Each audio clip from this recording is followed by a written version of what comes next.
Hi అండి. ఇంతకుముందు వీడియోలో చెప్పాను కదండీ! మన పాలిటీ షార్ట్ నోట్స్ నుంచెళ్ళి అంటే క్వెషన్స్ అనేటువంటివి పడ్డాయి. చాలా పడ్డాయి అని చెప్పేసి అన్నాను కదా! సో, మొత్తానికైతే నోట్స్ యాక్చువల్లీ రూమ్ అంతా వెతికితేను దొరికింది. దొరుకుతదో దొరకదో అనుకున్నాను. దొరుకుతదిలెండి గానీ ఇప్పుడు అదంతా మళ్ళా రూమ్ అంతా క్లీన్ చేయాలని చెప్పేసి అనుకున్నాను. కానీ మొత్తానికైతే దొరికిందండి. నీట్‌గానే ఒక దగ్గర పెట్టుకుంటానని చెప్పాను కదా! So, this is my short notes మీ అందరికీ తెలుసు. ఫస్ట్ పేజీలోనే అదే నేను ఫ్రీ క్లాస్ ఒకటి పెట్టాను కదా! డెమో క్లాస్ అని. సో, ఫస్ట్ పేజ్ ఇది. ఈ పేజ్‌లో నుంచి కూడా క్వెషన్ పడింది ఒక క్వెషన్. ఫ్రీ క్లాస్ నుంచి కూడా ఒక క్వెషన్ పడింది కదా! సో, ఇప్పుడు నేను మీకు చూపిస్తాను. ట్రైపాడ్ కూడా తీసుకొచ్చుకొని రెడీగా పెట్టుకున్నాను. సో, క్వెషన్ పేపర్ చూపించడమా? లేకపోతే మీరు గనక ఈ వీడియోని ఇప్పుడు చూస్తుంటే ఫస్ట్ ఏం చేయండి కదా అంటే క్వెషన్ పేపర్ చూడండి ఒకసారి. ఏబీపీఎస్సీ గ్రూప్ 2 వల్ల పేపర్ 1 నేను ఆల్రెడీ మన టెలిగ్రామ్ గ్రూప్‌లో పోస్ట్ చేశాను. Question paper and initial key కూడా పోస్ట్ చేశాను. 2 పీడిఎఫ్స్ ఇచ్చాను. పేపర్ 2 కూడా పెట్టాను. సో, ఫస్ట్ ఏంటంటే పేపర్ 1 చెప్పాను కదా! క్వెషన్ నెంబర్ 76 to 150 క్వెషన్స్ చూడండి ఒకసారి. ఈ వీడియోని ఇక్కడ పాజ్ చేసి ఫస్ట్ అక్కడ క్వెషన్స్ చూసి రండి. అప్పుడు మన నోట్స్ నుంచి పడ్డ బిట్స్ అనేటువంటివి మీకు ఐడియా వస్తుంది. అక్కడ క్వెషన్ చూస్తే మీకు ఇక్కడ నేను చూపిస్తేను టాపిక్ అనేటువంటిది అర్థమవుతుంది కదా! సో, నేను ఇప్పుడు చూపిస్తాను చూడండి. ఓకేనా? మొత్తానికైతే నేను క్వెషన్ పేపర్ తీసుకున్నానండి. ఇది ఒక ఫోన్లో చూపిస్తున్నాను కదా! సో, ఇదొచ్చేసి క్వెషన్ పేపర్, ఇదొచ్చేసి మన నోట్స్. సో, మీకు నేను చూపిస్తానండి క్లియర్గా క్వెషన్ అండ్ మనకు ఇప్పుడు చూడండి ఇక్కడ క్వెషన్ కనుక చూసినట్లయితే క్యూఆర్ అంటూ ఇక్కడ మీనింగ్ అడిగారు కదండి. సో, ఈ బిట్కి నేను చెప్పానండి మన నోట్స్లో. చూడండి, హెబియస్ కార్పస్ అంటే ఏంటిది, మాండమాస్ అంటే వి కమాండ్ ఇక్కడ కనిపిస్తుందండి. మాండమాస్ అంటే వి కమాండ్ అని. నెక్స్ట్ ప్రొహిబిషన్ అంటే టు ఫర్బిడ్ అని. సెర్షియోరారీ అంటే టు బి సర్టిఫైడ్. క్యూఆర్ అంటో అంటే బై వాట్ అథారిటీ. సో, ఇక్కడ క్వశ్చన్ చూడండి. ఇగో క్యూఆర్ అంటో అంటే నేను ఆల్రెడీ చెప్పాను కదండి బై వాట్ అథారిటీ. నెక్స్ట్ మాండమాస్ అంటే వి కమాండ్ 3 అనమాట. నెక్స్ట్ సెర్షియోరారీ అంటేనేమో టు బి సర్టిఫైడ్. సో, ఇక్కడ యాజ్ ఇట్ ఈజ్ క్వశ్చన్ అయితే పడిందనమాట.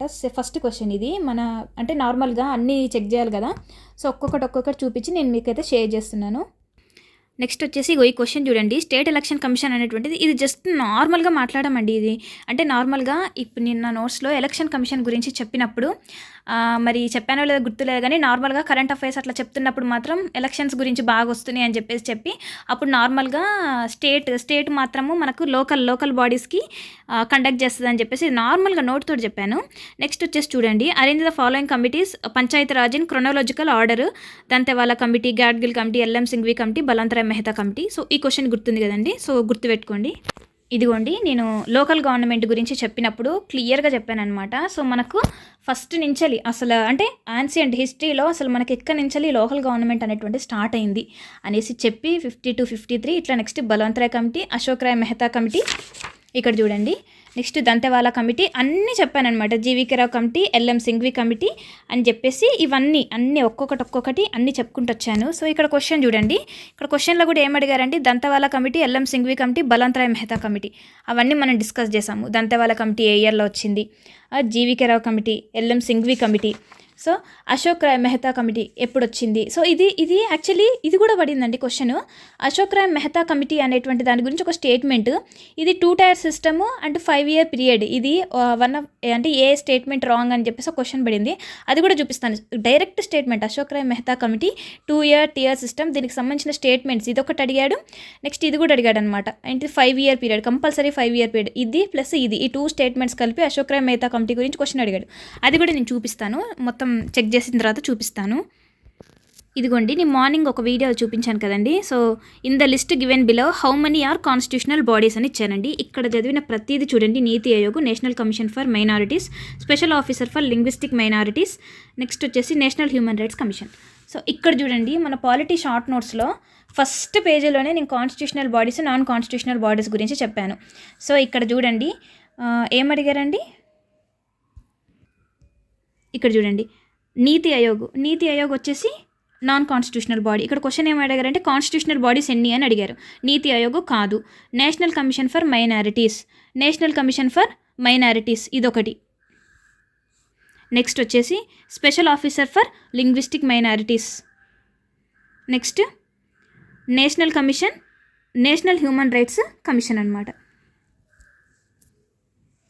ఇది యాక్చువల్లీ ఇదేంటిది నేషనల్ కమిషన్ ఫర్ మైనారిటీస్ అనేటువంటిది ఇక్కడ వస్తుంది. అయితే యాక్చువల్లీ ఈ నేషనల్ కమిషన్ ఫర్ మైనారిటీస్ అని ఉంది కదండి. సో, ఇది వచ్చేసి స్టాచ్యురీ బాడీ అనమాట. అంటే కొన్ని స్టాచ్యురీ బాడీస్ ఉంటాయి, కొన్ని కాన్స్టిట్యూషనల్ బాడీస్ ఉంటాయి, కొన్ని నాన్ కాన్స్టిట్యూషనల్ బాడీస్ ఉంటాయి అని చెప్పేసి నేను క్లాస్ రూమ్లో కూడా చెప్పానండి. సో ఇక్కడ వచ్చేసి చూడండి, నేషనల్ హ్యూమన్ రైట్స్ కమిషన్ అయితే ఇది ఇక్కడ ఆల్రెడీ చెప్పాను. నేషనల్ హ్యూమన్ రైట్స్ కమిషన్ అనేటువంటి నాన్ కాన్స్టిట్యూషనల్ బాడీ. ఇక్కడ మనకు క్వశ్చన్లో కాన్స్టిట్యూషనల్ బాడీస్ ఏంటి ఏంటి అన్నాడు. నీతి ఆయోగ్ కాదు, నేషనల్ కమిషన్ కాదు, special officer for linguistic minorities, ఇంకోండి special office for linguistic minorities, దీనికి ఒక ఆర్టికల్ ఉంటుంది, కాన్స్టిట్యూషనల్ అమెండ్మెంట్ ఉంటుంది అని కూడా నేను మీకు చెప్పాను. నేషనల్ హ్యూమన్ రైట్స్ కమిషన్ కాదు, నీతి ఆయోగ్ కూడా కాదు. చూడండి వరుసగా.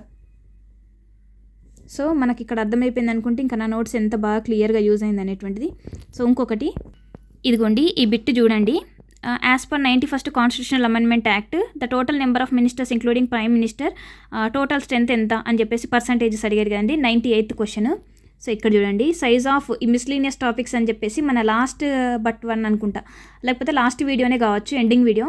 For centre and states council of ministers 15%. ఇక్కడ అడిగాడు కదండి, ఆ 15% కూడా ఉంది. 91st కాన్స్టిట్యూషనల్ అమెండ్మెంట్ యాక్ట్, ఇదిగోండి బ్రాకెట్లో 91st కాన్స్టిట్యూషనల్ అమెండ్మెంట్ యాక్ట్. చూసారా, జస్ట్ స్టేట్మెంట్స్, అదే స్టేట్మెంట్ ఇక్కడ క్వశ్చన్ రూపకంగా అడిగిండు. ఇదిగోండి ఇంకొకటి, the power to increase the number of judges, 100th question అండి. The power to increase the number of judges in supreme court of India is vested in dash అని అన్నారు. నేను హైకోర్ట్స్ గురించి చెప్పినప్పుడు కూడా చెప్పానమాట. ఇక్కడ ఏంటిదంటే నార్మల్గా అసలు స్ట్రెంత్ని డిసైడ్ చేసేది పార్లమెంట్ అనమాట. హైకోర్టులో జడ్జెస్ గురించి ప్రెసిడెంట్ చూసుకుంటారు, కానీ సుప్రీంకోర్టులో జడ్జెస్ గురించి వాళ్ళ యొక్క స్ట్రెంత్ గురించి పార్లమెంట్ అని చెప్పేసి కింద ఇది కూడా నేను ఇంపార్టెంట్ అని చెప్పేసి ఇంకొకసారి కూడా చెప్పాను. సుప్రీంకోర్టు జడ్జెస్ యొక్క స్ట్రెంత్ అది పార్లమెంటు, హైకోర్టు యొక్క జడ్జెస్ యొక్క స్ట్రెంత్ ప్రెసిడెంట్ అని చెప్పేసి చెప్పాను. ఇదిగో చూడండి ఎగ్జాక్ట్లీ, అంటే స్టేట్మెంట్ అనేటువంటి క్లియర్గా పడిందనమాట. మనం రాసుకున్న జస్ట్ సింపుల్ స్టేట్మెంట్సే ఇక్కడ డైరెక్ట్ క్వశ్చన్లోనే పడిందనమాట. Right to information act, state chief information commissioner appointed by the governor on the recommendations of, ఇది చూడండి, ఇది కవర్ చేసినామో లేదో చూపిస్తాను. 102 క్వశ్చన్ నెంబర్ చూడండి. ఇక్కడ ఏం అడిగారంటే స్టేట్ చీఫ్ ఇన్ఫర్మేషన్ కమిషనర్ గురించి అడిగారండి, అపాయింటెడ్ బై గవర్నర్, కాకపోతే on the recommendations of committee గురించి అడిగారు. సో ఎగ్జాక్ట్లీ అండి క్వశ్చన్ ఎట్లా పడిందంటే కొన్ని ఏంటిదంటే మనము ఏమంటారు సెంట్రల్ గురించి చెప్పినప్పుడు స్టేట్ గురించి చూడాలి అని చెప్పేసి నేను చాలాసార్లు చెప్పాను. నేను మీకు సుప్రీంకోర్టు గురించి నేర్చుకుంటున్నప్పుడు హైకోర్టు గురించి చూడాలి, మనము ఒకవేళ ఎలక్షన్ కమిషన్ సెంట్రల్ గురించి చూసినప్పుడు స్టేట్ చూడాలి, ఇన్ఫర్మేషన్ కమిషన్ కూడా సెంట్రల్ నుంచి చూసినప్పుడు స్టేట్ గురించి చూడాలి, అండ్ ఆల్మోస్ట్ అట్లాంటి సేమ్ ఉంటాయి అని చెప్పేసి నేను మీకు చెప్పాను కూడా. చూడండి, ఆర్టీఐ అమెండ్మెంట్ యాక్ట్ 2019 అసలు క్వశ్చన్ కూడా చేంజ్ చేయలేదండి. స్టేట్మెంట్ ఎట్లా పడిందో చూడండి. As per the provisions of right to information act, state information commission appointed by governor and the recommendations of committee అని అన్నాడు. రైట్ టు ఇన్ఫర్మేషన్ యాక్ట్ 19 దీని ప్రకారము సెంట్రల్ గవర్నమెంట్ దీని గురించి అని చెప్పేసి CIC 10 years అని చెప్పేసిన తర్వాత శాలరీ అపాయింటెడ్ బై అని చెప్పిన తర్వాత నేను అక్కడ సెంట్రల్ గురించి చెప్పాను. ఇక్కడ చూడండి, on the recommendations of PM leader of opposition, cabinet minister appointed by PM అని చెప్పేసి అన్నాను. సో నార్మల్గా మన నోట్స్ ఫాలో అయ్యే వాళ్ళకి ఇక్కడ అర్థమైపోతుంది. నేను అక్కడ ఏం చెప్పాను, సెంట్రల్ గురించి చెప్పాను, ఇక్కడ సెంట్రల్ గురించి చెప్పాను. సో అక్కడ స్టేట్లో ఏం అడిగారు చూడండి, నేను ఆ కమిటీలో రికమెండేషన్స్ ఆఫ్ కమిటీ అని చెప్పేసి ప్రైమ్ మినిస్టర్ LOO అంటే లీడర్ ఆఫ్ అపోజిషన్ అన్నారు. సో అక్కడ ప్రైమ్ మినిస్టర్ ఉంటారంటే మనకు స్టేట్లో ఎవరు ఉంటారండి, chief minister of concerned state. Next ఏమన్నాను, లీడర్ ఆఫ్ అపోజిషన్ పార్టీ అని అన్నాడు. ఇక్కడ కూడా చూడండి, leader of opposition party in state assembly. Next cabinet minister nominated by chief minister. ఇక్కడ కూడా చూడండి, cabinet minister appointed by PM. So ఇప్పుడు మీకు అర్థమవుతుందా అండి క్వశ్చన్, నేను కంటెంట్ అనేటువంటిది ఏ విధంగా నా నోట్స్లో రాసుకున్నాను అనేటువంటిది అర్థమవుతుందా? ఇంకా క్వశ్చన్స్ చూపిస్తాను, ఇంకా ఉన్నాయి. నార్మల్గా ఇది చూడండి, ఏదైనా సరే ఎడ్యుకేషన్ అనేటువంటిది నేను చాలాసార్లు చెప్పానండి. నేను నార్మల్గా వీడియోస్ చెప్తున్నప్పుడు కూడా లిస్టులు ఉంటాయని చెప్పేసి అన్నప్పుడు నేను కొన్ని ప్లేలిస్ట్లో పెట్టాను చూడండి. ఎడ్యుకేషన్ అనేటువంటిది కాంకరెంట్ లిస్ట్లో ఉంటుంది అనమాట. నెక్స్ట్ ఇది మినరల్ రైట్స్ అనేటువంటి స్టేట్ లిస్టు, హైకోర్ట్స్కి సంబంధించి యూనియన్ లిస్ట్. ఇందాక నేను హైకోర్టుకి సంబంధించింది ఎవరి చేతిలో ఉంటుందని చెప్పాను కదా, న్యాయమూర్తుల సంఖ్య పెంచడం అనేటువంటిది. సో అదేంటిదండి, యూనియన్ అన్నట్టే కదా. సో ఇక్కడ ఒక్కటి కాదు 2 తెలిస్తే మనం ఆటోమేటిక్గా 3 వచ్చేసినట్టే కదా. సో నార్మల్గా మనకు పాలిటీలో అంతా తెలుసుకోవాల్సిన అవసరం లేదు. సెంట్రల్ గురించి తెలుసుకుంటే స్టేట్ గురించి అర్థమైపోతాయి. జస్ట్ నార్మల్గా సబ్జెక్ట్ నేర్చుకోండి, మీరు ఈజీగా బిట్స్ పెట్టేస్తారు. ఇదిగోండి ఈ బిట్ అండి, నా నోట్స్లో నేను క్లియర్గా రాసుకున్నాను అనమాట. ఇది 2023 మార్నింగ్ అడిగాను కదా, 2023 UPSC బిట్ పడింది అని చెప్పేసి ఇదే క్వశ్చన్. ఇంకా మీకు నా మీద డౌట్ ఉంటే you can check. Which of the following acts governor general of Bengal was designated as the governor general of India. ఇది 1833. ఇది 2023 UPSC ప్రిలిమ్స్లో అడిగాడు. నేను ఈ బిట్ రాంగ్ పెట్టాను, 53 పెట్టాను. 33 అని తెలుసు, కానీ చిన్న మిస్టేక్ అనమాట అది. సో నేను 53 పెట్టాను. సో అది నాకు పోయింది. సో నాకు బాగా గుర్తనమాట. నెక్స్ట్ వచ్చేసి దాని కిందది లోక్పాల్ లోకాయుక్త యాక్ట్. నార్మల్గా ఇయర్ అయితే నేను ఇది చెప్పానండి, మెన్షన్ చేశాను లోక్పాల్ లోకాయుక్త యాక్ట్ 2013 అని చెప్పేసి. నేను ఇక్కడ పర్టికులర్ డేట్ మంత్ అయితే నేను రాయలేదు. సో అదే ఇక్కడ స్పెసిఫిక్గా అడిగిండనమాట. సో ఇప్పటి నుంచి డేట్స్ మీద కూడా కొంచెం చూడాలి అని చెప్పేసి అర్థమైందనమాట. ఇక్కడ చూడండి 108 question. The 11th fundamental duty was added by which constitutional amendment act. ఇది చూసారా అండి, నేను ఈ క్లాస్లో చెప్పాను, మీరు ఇంకా చూడొచ్చు నోట్స్ తీసుకొని. 11th ఫండమెంటల్ డ్యూటీ, ఇదిగోండి ఇది నా నోట్సే కదా. 11th fundamental duty parent to provide education to children. ఇది ఏ యాక్ట్ అండి? కొన్ని ఇంపార్టెంట్ యాక్ట్స్ అనేటువంటి నేను రాసుకున్నాను అని చెప్పేసి చెప్పాను కూడా. సో 86th కాన్స్టిట్యూషనల్ అమెండ్మెంట్ యాక్ట్లో ఈ 11th ఫండమెంటల్ డ్యూటీని అనేటువంటి దాన్ని యాడ్ చేశారు అని డైరెక్ట్ బిట్ అండి. ఓకేనా? ఇది కూడా చూడండి, the UPSC is the central recruiting agency in India. It is an independent recruiting constitutional body. Exactly statement చూపిస్తాను చూడండి. ఇదిగోండి యూపీఎస్సీ గురించి చెప్పినప్పుడు, ఇదిగోండి UPSC is the only central recruiting agency. ఇదిగో స్టేట్మెంట్ కూడా చూడండి, UPSC is the central recruiting agency in India. UPSC is the only central recruiting agency in agency. Next agency in India, నార్మల్గా అడ్వైజరీ బాడీ. ఇది ఇక్కడ ఏమని అడిగాడండి చూడండి statement second, it is an independent recruiting constitutional body. అంతే కదా, నేను అదే కదా చెప్పింది, ఇండిపెండెంట్ కాన్స్టిట్యూషనల్ బాడీ అనేసే కదా ఇక్కడ చెప్పాను. Central recruiting agency, independent recruiting constitutional agency, అంతే కదా. ఇక్కడ కూడా అదే, అట్లాంటి స్టేట్మెంట్సే ఉన్నాయా లేదా యూపీఎస్సీ. సో ఓకేనా, ఈ బిట్ కూడా కవర్ చేసాం మనం. ఇదిగోండి చూడండి 73rd కాన్స్టిట్యూషనల్ అమెండ్మెంట్ యాక్ట్ గురించి, పంచాయతీ రాజ్ గురించి మనం కంప్లీట్గా హిస్టరీ నేర్చుకున్నాం. ఇది లోకల్ బాడీ కొంచెం ఎక్కువ టైం పడుతుంది అని చెప్పేసి సపరేట్ వీడియో దిద్దామని లోకల్ గవర్నమెంట్ గురించి మొత్తం నేర్చుకుని, ఇగో ఇవన్నీ, ఇది ఆల్రెడీ బిట్టు నేను ఎక్స్ప్లెయిన్ చేశాను కదా ఇంతకుముందు వీడియోలో. ఇది క్రొనాలజీ అడిగారని చెప్పేసి నేను ఇయర్స్ ప్లస్ ఈ ఒక్క టాపిక్ నుంచి మనకు 3-4 బిట్స్ పడ్డాయి. ఇగో ఇది కూడా ఒక స్టేట్మెంట్ అడిగాడని చెప్పాను కదా, నేను అది కూడా చూపిస్తాను. ఇంకా దగ్గరకు వచ్చేసిన ఆ బిట్ కూడా. ఇదిగోండి ఇది చూడండి పంచాయతీ రాజ్. నేను ఇవి క్లియర్గా ఇది గుర్తుపెట్టుకోవాలమ్మా, 9A 9B అని చెప్పేసి అప్పుడు నేను చెప్పాను కూడా. 73rd 9 అండ్ 74th వచ్చేసి ఇది. అండ్ నేను ఇక్కడ క్లియర్ ఇది చెప్పిన తర్వాత కూడా నేను బాడీస్ అంటే ఎందులో ఎన్నిగో చూడండి, పంచాయతీలో 29 సబ్జెక్ట్స్ ఉంటాయి. ఇగో 11th షెడ్యూల్లో ఇంక్లూడ్ చేశారు. 29 ఫంక్షన్స్ ఉంటాయి. ఇందులో వచ్చేసి 18 ఫంక్షన్స్ ఉంటాయని. పంచాయతీ రాజ్ సిస్టమ్ అనేటువంటిది not present in Nagaland, Meghalaya, Mizoram. ఈ స్టేట్మెంట్ కూడా యాజ్ ఇట్ ఈజ్ పడిందండి. ఇంకా మీరు క్వశ్చన్ పేపర్ క్లియర్గా చూస్తే మీకు అన్నీ ఇప్పుడు మనం చెప్పుకున్న ప్రతి ఒక్క బిట్ ఇందులో రిఫ్లెక్ట్ అయింది చూడండి. ఇదిగోండి నీతి ఆయోగ్ గురించి, is a non constitutional body. One of the objective of NITI Aayog is to develop mechanism to formulate credible plans in village level aggregate. ఇది కూడా మనం నీతి ఆయోగ్ గురించి కూడా మనం డిస్కస్ చేసాం, చూపిస్తాను. ఇదిగోండి నాన్ కాన్స్టిట్యూషనల్ బాడీస్లో మనం ఫస్ట్ చెప్పుకుందే నీతి ఆయోగ్ గురించి. ఇది నాన్ కాన్స్టిట్యూషనల్ బాడీ, అదే కదా ఇచ్చింది. దీనికి సంబంధించిన ఎవ్రీథింగ్ చెప్పానండి. వీడియో అనేటువంటిది లెంత్ ఎక్కువ అవుతుంది. సో అందుకని చెప్పేసి నేను మనం టాపిక్స్ ఏమేమి కవర్ చేసామో అందులో స్టేట్మెంట్స్ అనేటువంటి ఎక్కడెక్కడి నుంచి ఏమేమి వచ్చాయని చెప్పేసి నేను క్లియర్గా ఇప్పుడు మనకు అన్ని క్వశ్చన్స్ చూపించాలంటే లెంతీ వీడియో అవుతుంది కదా. సో అర్థం చేసుకుంటారని అనుకుంటున్నాను. నెక్స్ట్ ఇదిగోండి ఆర్టికల్ నెంబర్ 263, క్వశ్చన్ నెంబర్ 113 చూడండి. Article number 263 contemplates establishment of inter state council to effect coordination between states and between centre and states అని అన్నాడు. నెక్స్ట్ స్టేట్మెంట్ చూడండి, Rajamannar committee made a strong case for establishment of inter state council. So ఇక్కడ చూడండి మనము centre state relations చెప్పుకుంటున్నప్పుడు నేను Rajamannar committee గురించి discuss చేశాను. అండ్ ఇక్కడ వీళ్ళు ఏమన్నారంటే ఇంటర్ స్టేట్ కౌన్సిల్, ఇక్కడ మనకు ఆర్టికల్ నెంబర్స్ కూడా చాలా ఇంపార్టెంట్ అని చెప్పేసి నేను చెప్పాను కూడా. సో ఇక్కడ చూడండి ఇక్కడ ఏమన్నాడు, article number 263 inter state council గురించి ఇక్కడ మాట్లాడుకున్నాం కదా. ఇదిగోండి ఇంటర్ స్టేట్ కౌన్సిల్ గురించి కూడా మనం డిస్కస్ చేసాము మన నోట్స్లో. సో ఇక్కడ రాజమన్నార్ కమిటీ మేడ్ ఇదొకటి. నెక్స్ట్ నేషనల్ ఎమర్జెన్సీ, ఇది నేను కవర్ చేయలేదు. పబ్లిక్, ఇదిగోండి ఇది ఇంకా డైరెక్ట్ బిట్ అండి. Which of the following is not on centre state relations. అక్కడ Sarkaria commission, Rajamannar committee, Indrajit Gupta committee, MM Punchhi committee అని ఇచ్చారు. ఇదిగోండి సెంటర్ స్టేట్ రిలేషన్స్లో రాజమన్నర్ కమిటీ వాళ్ళ సభ్యుల గురించి కూడా చెప్పాను. ఆనందపూర్ సాహిబ్ ఇదొకటి ఉంది. వెస్ట్ బెంగాల్ మెమోరాండం ఒకటి ఉంది. సర్కారియా కమిషన్ ఈ ఇద్దరిని కూడా అడిగారు ఒకసారి గ్రూప్ 1లో అని అన్నాను. నెక్స్ట్ పుచ్ కమిషన్, అందులో ఎవరు ఉన్నారు అనేది వంటి కూడా ఇక్కడ 4 సభ్యుల గురించి చెప్పాను. సో ఇక్కడ సింపుల్గా ఇక్కడ మనం చేసుకుంది ఏంటిది, ఇంద్రజిత్ గుప్తా, ఇగో సర్కారియా, ఇదిగోండి సర్కారియా ఇక్కడ ఉంది. నెక్స్ట్ వచ్చేసి రాజమన్నార్, ఇదిగోండి రాజమన్నార్ ఫస్టే నేర్చుకున్నాం.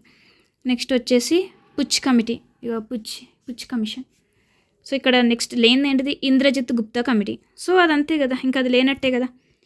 నెక్స్ట్ వచ్చేసి ఇదిగోండి 73rd కాన్స్టిట్యూషనల్ అమెండ్మెంట్లో ఇదిగోండి 18 functional items were placed with in the purview of panchayats. నేను ఇందాక నెంబర్ చూపించినట్టున్నాను.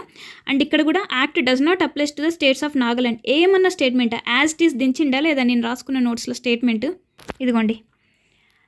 పంచాయతీలో 29 సబ్జెక్ట్స్ ఉన్నాయి.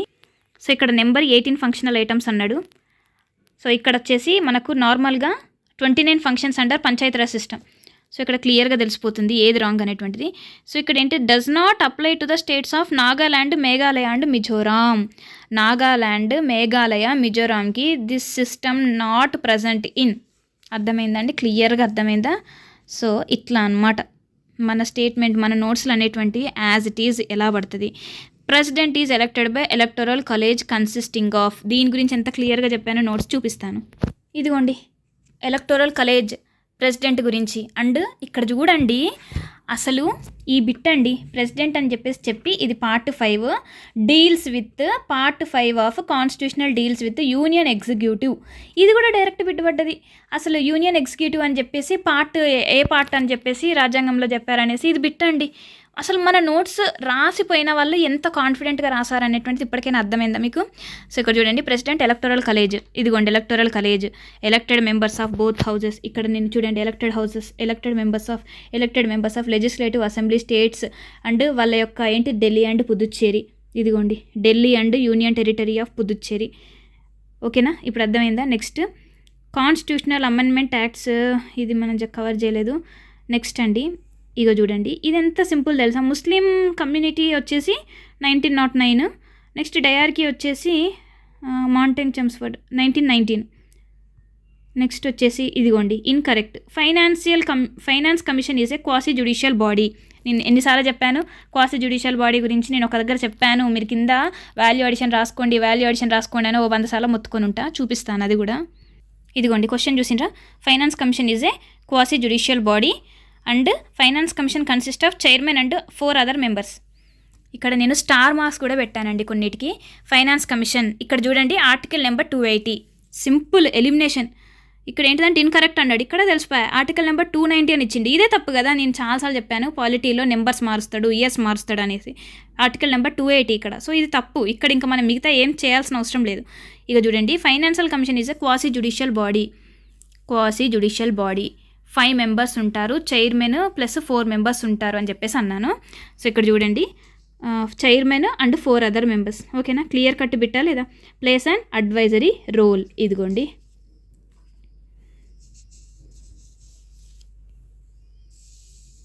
ఓకేనా, ఇంకా ఇంతకంటే ఇంకా మనం క్లియర్గా ఇంకా ఎట్లా చెప్తాను చెప్పండి, మన నోట్స్ అనేటువంటిది ఎంత బాగా యూజ్ అవుతుందని చెప్పేసి. ఇదిగోండి ప్రియంబుల్ గురించి, which are the following objective is not embedded in preamble of the constitution. ఇదిగోండి నేను ప్రియంబుల్ గురించి చిన్న వీడియోనే కానీ ఖచ్చితంగా బిట్స్ పడేటట్టుగానే నేను రాసుకున్నాను అని చెప్పేసి చెప్పాను. సో ప్రియంబుల్ గురించి నేను కొంతమందికి ఇట్లా అంటారు, ఇవి కూడా నేర్చుకొని అని చెప్పేసి అన్నాను. ఇట్లాంటిది ఎవరో అన్నారని చెప్పేసి క్వశ్చన్ పడింది, సో అది నేను మెన్షన్ చేయలేదు. ఇది ఒకటి చూడండి, ఇది వచ్చిందండి, ఇది ప్రియంబుల్ని సంథింగ్ హోరోస్కోప్ ఇట్లాంటిది బిట్టుబడింది. ఇదిగో చూడండి objectives justice, Liberty, equality and fraternity, JLEF. నేను షార్ట్ కట్ కూడా చెప్పిన. సో ఇక్కడ చూడండి లిబర్టీ, బిలీఫ్, ఇక్కడ కాదు ఇక్కడ ఏంటి అండి, జస్టిస్, లిబర్టీ, ఈక్వాలిటీ, ఫ్రాటర్నిటీ. అయితే గుర్తుపెట్టుకోండి, ఇక్కడ మనకు నార్మల్గా Liberty of belief, Liberty of thought, Liberty of expression అనమాట. కానీ పొలిటికల్ లిబర్టీ అనేటువంటిది ఉండదు. ఇది ఒకటి గుర్తుపెట్టుకోండి. నార్మల్గా నేను ఇది మెన్షన్ చేశాను, కానీ ఇక్కడ పర్టికులర్గా ఇది చెప్పలేదన్నమాట. సో ఇది పొలిటికల్ లిబర్టీ అయితే కాదండి, ఇది మనకు సపరేట్గా ఉంటుంది. బిలీఫ్, థాట్, ఎక్స్ప్రెషన్ ఇవి ఉంటాయి, సపరేట్గా ఉంటాయి అనమాట. నెక్స్ట్ వచ్చేసి ఇదిగోండి ఇక్కడ చూడండి మనకు ఇక్కడ ఏంటిదంటే కొన్ని మనకు ఒకటి తెలిసినా కూడా కొన్నిట్లో వర్కౌట్ అవుతుంది అనమాట. ఇప్పుడు చూడండి, నేను డిపిఎస్పి అనేటువంటిది చెప్పిన. డిపిఎస్పి కానీ ఫండమెంటల్ రైట్స్, ఫండమెంటల్ డ్యూటీస్ అవి ఏ సోర్స్ నుంచి తీసుకున్నారని చెప్పేసి నేను చెప్పాను కదా. సో ఇక్కడ చూడండి, డిపిఎస్పి అనేటువంటిది నాకు తెలుసు, ఐరిష్ అనేటువంటిది. అంటే బి వచ్చేసి 3 అనమాట. ఇదిగోండి, బి వచ్చేసి 3. ఇది ఒక్కటి తెలిసినా కూడా సెకండ్ ఇది బిట్ క్లియర్ చేయొచ్చు. నేను చెప్పానా లేదా విత్ ప్రూఫ్ చూపిస్తాను. ఇదిగోండి, ఫండమెంటల్ రైట్స్ వచ్చేసి మనకు యూఎస్ ఒరిజినల్ కాన్స్టిట్యూషన్. డిపిఎస్పి వచ్చేసి ఐర్లాండ్ అంటే ఐరిష్ అనమాట. ఫండమెంటల్ డ్యూటీస్ వచ్చేసి USSR, added via 42nd constitutional amendment act 1976 Swaran Singh committee. ఇదిగో చూడండి, fundamental duties Swaran Singh committee అనేటువంటిది మనకు నార్మల్గా ఇది ఫస్ట్ బిట్టే అనమాట. ఇది నేను చూపిస్తాను. ఇదిగోండి చూడండి, ఫస్ట్ బిట్టేనండి. Fundamental duties were added to the constitution on the recommendation of Swaran Singh, justice Verma, Ram Nandan, JP Kripalani అని అన్నాడు. చూడండి, మనకు చిన్న బిట్టే, మనం రాసుకున్న ఇంత బ్రాకెట్లో బిట్టే, అది మనకి ఇక్కడ డైరెక్ట్ క్వశ్చన్. చూడండి, ఫండమెంటల్ డ్యూటీస్ యూఎస్ఎస్ఆర్ నుంచి తీసుకున్నారు, added via 42nd constitutional amendment act 1976 Swaran Singh committee. దీని ద్వారా ఇదిగోండి స్వరణ్ సింగ్ కమిటీ. ఓకేనా? సో ఇట్లా మనం రాసుకున్న చిన్నవి కూడా ఇట్లా రిఫ్లెక్ట్ అవుతున్నాయి అన్నమాట. సో మనం ఇక్కడ ఉన్నాము, ఐరిష్ కాన్స్టిట్యూషన్. ఇంకా మిగతా ఏమీ తెలియకపోయినా కూడా మనకు క్లియర్గా వచ్చేసింది కదా, దీనికి ఆన్సర్ అయితే వచ్చేసింది. సో మన నోట్స్ అనేటువంటిది అక్కడ క్లియర్గా యూజ్ అయిందనమాట. ఇదిగోండి ఇదిగోండి స్టేట్ ఫైనాన్స్ కమిషన్ గురించి కూడా చెప్పినాం. ఇది నేను స్టేట్ ఫైనాన్స్ కమిషన్ గురించి నార్మల్గా constitutional bodies, non constitutional bodies గురించి చెప్పినప్పుడు వీటి గురించి కూడా క్లియర్గా చెప్పాను అనమాట. అండ్ నెక్స్ట్ వైస్ ప్రెసిడెంట్ గురించి చెప్పినప్పుడు కూడా నేను చెప్పాను.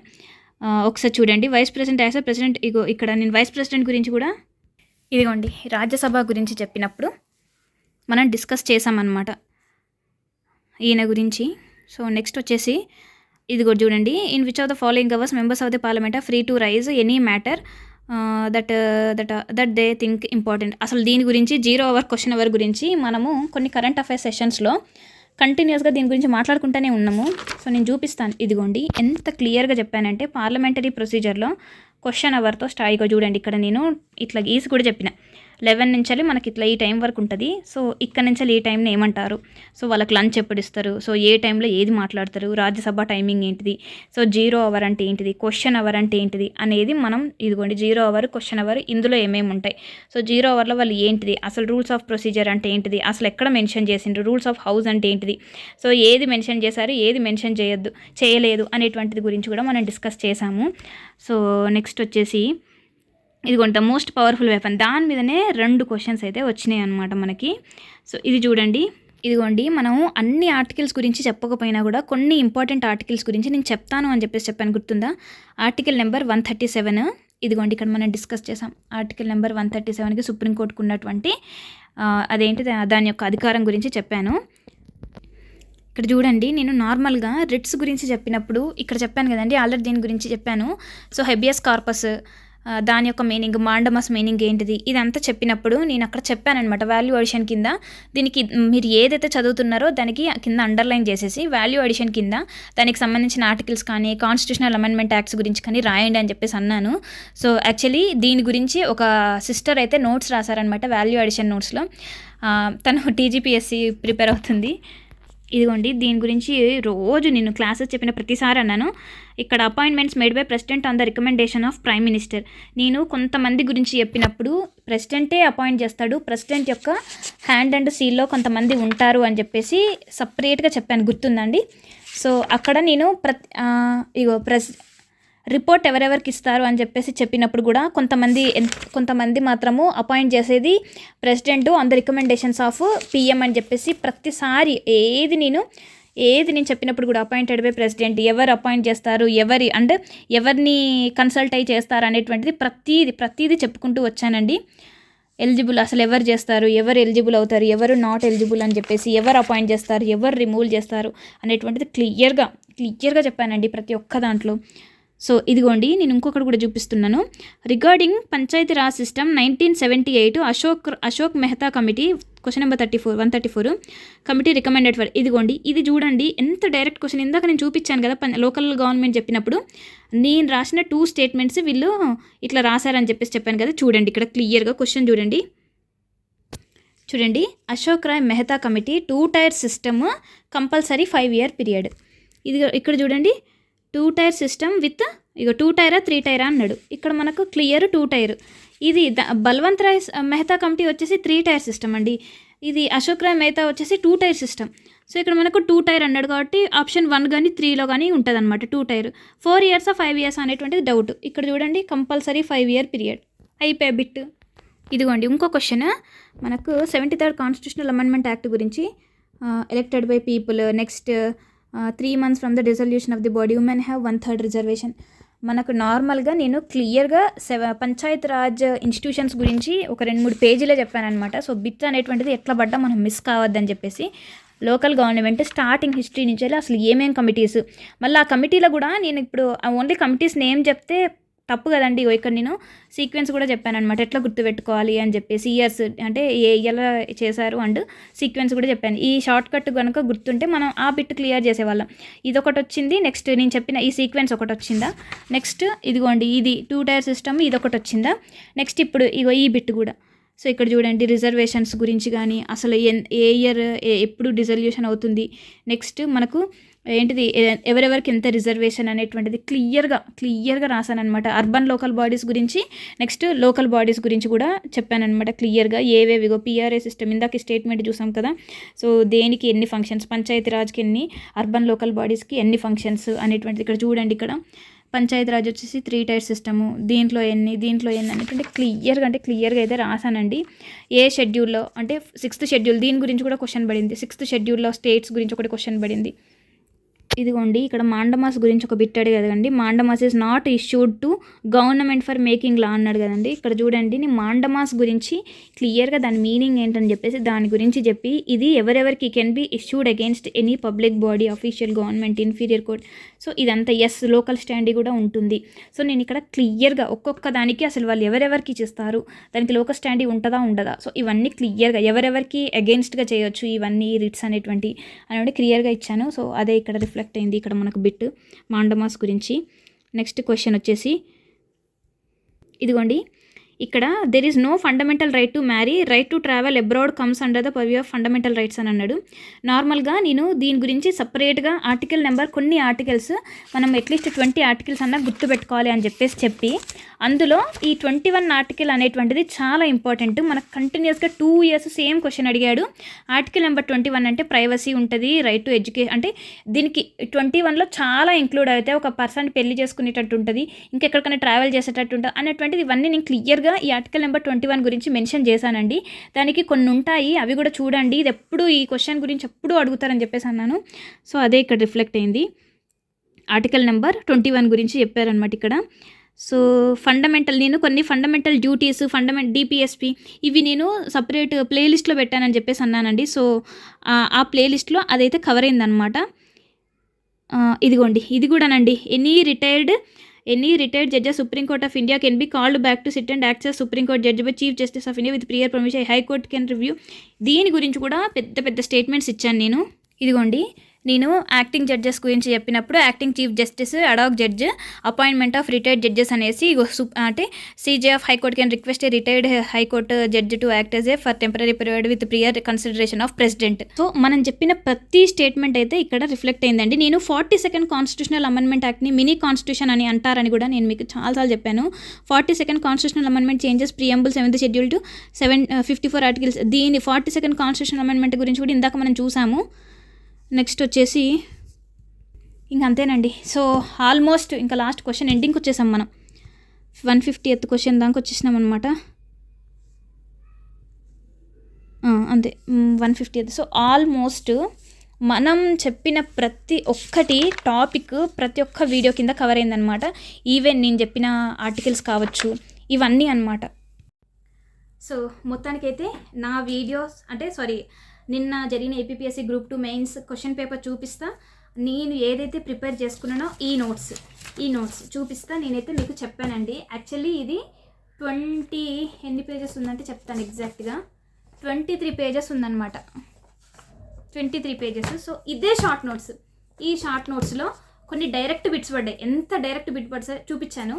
కొన్ని వచ్చేసి స్టేట్మెంట్స్ బేస్డ్. నేను ఏదైతే స్టేట్మెంట్స్ రాశానో నా బుక్లో, ఏదైతే మీకు షేర్ చేశానో ఆ స్టేట్మెంట్స్ యాజ్ టీజ్గా దించాడనమాట. సో మనకి ఏంటిదంటే పాలిటీ అనేటువంటిది నేర్చుకుంటే మనకి ఈవెన్ 1-2 స్టేట్మెంట్స్ అనేటువంటిది తెలియకపోయినా తెలిసిన స్టేట్మెంట్స్ తోటి కూడా మన క్వశ్చన్ సాల్వ్ చేయొచ్చు. అట్లీస్ట్ 50% దాకా చేయొచ్చు అనమాట. ఇంకా అందరికీ అన్నీ తెలవాలని రూల్ లేదు కదండి. సో మనకేంటిదంటే ఛాన్సెస్ ఈ రెండిట్లలో ఏది కరెక్ట్ అవుతుంది అని చెప్పేసి ఇప్పుడు నెగిటివ్ మార్క్ ఉంది కాబట్టి మనము డేర్ చేయలేము ఏపీపీఎస్సీలో. కానీ తెలంగాణలో మాత్రం ఆల్మోస్ట్ దగ్గరకు వచ్చాము అని అంటే మాత్రం మనం ఎలిమినేట్ అనేటువంటిది వర్కౌట్ అవుతుంది. కొన్నిట్లలో అసలుకే వర్కౌట్ అవ్వదు, కొన్నిట్లలో అవుతుంది. సో ఇదనమాట. సో ఇంకెవరైనా మన ఛానల్లో ఇప్పటి వరకు మెంబర్స్కి ఎవరైనా జాయిన్ కాకపోతే ఇప్పుడు చూసిన తర్వాత మీకు అర్థమైంది అనుకుంటాను. సో మన నోట్స్ అనేటువంటిది ఎంత బాగా యూజ్ అయిందో. సో ఇన్ కేస్ జాయిన్ అవ్వాలి అని అనుకుంటే జాయిన్ అవ్వండి. సో ఈ వీక్లో మ్యాక్సిమం నేను డిసైడ్ చేస్తానండి నెక్స్ట్ నేను ఏ సబ్జెక్ట్ చెప్పబోతున్నానని చెప్పేసి. ఎందుకంటే రిజల్ట్స్ వచ్చే వరకు నేను కూడా ఏం చేయాలన్నా కూడా కొంచెం ఒక బాధ అనమాట. సో అందుకని అంటే రిజల్ట్స్ వస్తే తీసుకుంటానా లేదా, మనకు పాజిటివ్గా రావాలని లేదు కదా. ఇన్ కేస్ నెగిటివ్గా వచ్చింది అనుకోండి ఖచ్చితంగా డిప్రెషన్లోకి వెళ్ళిపోతాము. అట్లీస్ట్ ఒక 1 డే అయినా డిప్రెషన్ అనేటువంటిది ఉంటుంది. సో అందుకోసం అని చెప్పేసి వెయిట్ చేస్తున్నాను. మళ్ళీ రిజల్ట్స్ అనేటువంటిది దీని మీద ఎఫెక్ట్ కావద్దు అని చెప్పేసి. అంతే, ఇంత శ్రమపడి చేశాను వీడియో కానీ నచ్చినట్లయితే ఒక చిన్న లైక్ చేయండి. అండ్ ఇప్పటి వరకు చూసిన వాళ్ళందరూ థ్యాంక్ యూ సో మచ్.